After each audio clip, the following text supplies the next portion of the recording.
विचार है कि मुझे कृष्ण पति मिले, कृष्ण मेरा प्रियतम हो, मैं अपने जीवन को भगवान को सौंप दूं। जिनकी शादी होगी वो अगले जन्म का भाव रखती हैं, जिनकी नहीं हुई है वो इसी जन्म का भाव रखती हैं।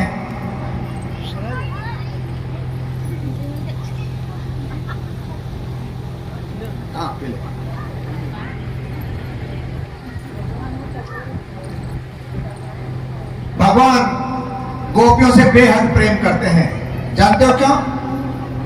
गोपी हमारे जैसे पंचभूत तत्वों से बनी हुई स्त्रियां नहीं थी। जन्म जन्म से भगवान को चाहने वाले ऋषि मुनि संत महात्मा गोपी हैं। न जाने कितने जन्मों से भगवान की तपस्या कर रहे हैं, भगवान को पाना चाह रहे हैं, लेकिन भगवान मिल नहीं पा रहे। जन्म जन्म मुनि जतन करावे, अंतराम के आवत नहीं।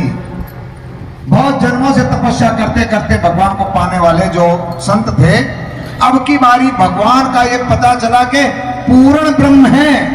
पूर्ण ब्रह्म श्री कृष्ण अवतार नहीं है, अवतारी है, पूर्ण ब्रह्म है।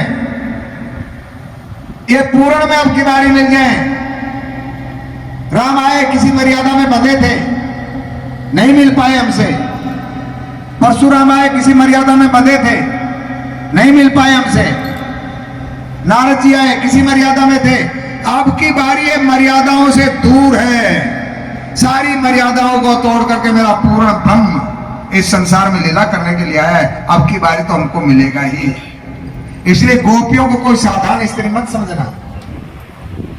गोपी का अर्थ होता है गो मानी इंद्री, ध्यानपूर्वक सुनो, गो मानी इंद्री और पी मानी जो पी गई हैं, जिनके पास इंद्रियां नहीं हैं। गोपियां इंद्रियों से परे हैं।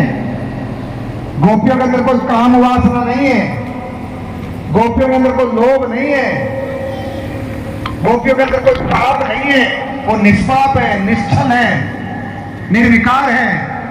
वो सत्य सिंधु में मिलने वाली नदी है, वो भगवान में समा जाने वाली नदी है। इसलिए गोपियों को ऐसा मत समझना।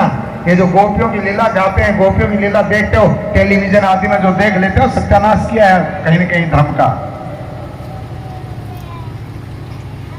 गोपियां भगवान को पाने के लिए, पति का अर्थ कामना वासना पूर्ण करना नहीं है। वो जगतपति है, तो जगतपति है तो पूरी दुनिया का पति हो गया ना। जगत पिता है तो पूरी दुनिया का पिता हो गया ना। उसको ब्रह्मा जी भी जगतपति बोलते हैं, हे जगत के पति, माने ब्रह्मा का भी पति है। तो इसके क्या माने हुए? ब्रह्मा में स्त्री का रूप है, काम वासना है। लेकिन ये छोटी बुद्धि के लोग श्री कृष्ण को तो जान नहीं पाते हैं और न जाने क्या क्या चीजें बोल देते हैं। राधा कोई थी नहीं, राधा है नहीं, राधा जैसा कोई तत्व नहीं है। अरे तुम क्या जानो राधा को, क्या जानो कृष्ण को?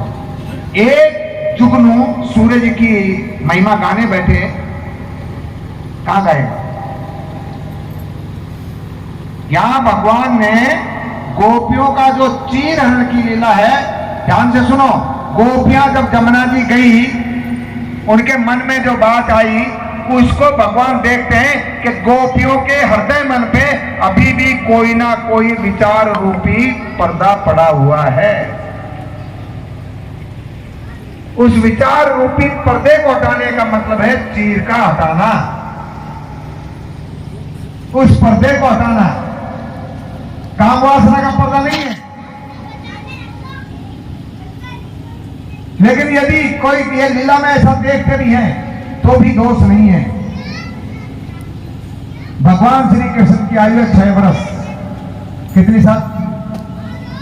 6 वर्ष की आयु है जब ये लीला हो रही है। 6 वर्ष के बच्चे आज भी बिना निकर पहने घूमते हैं। 6 वर्ष के बच्चे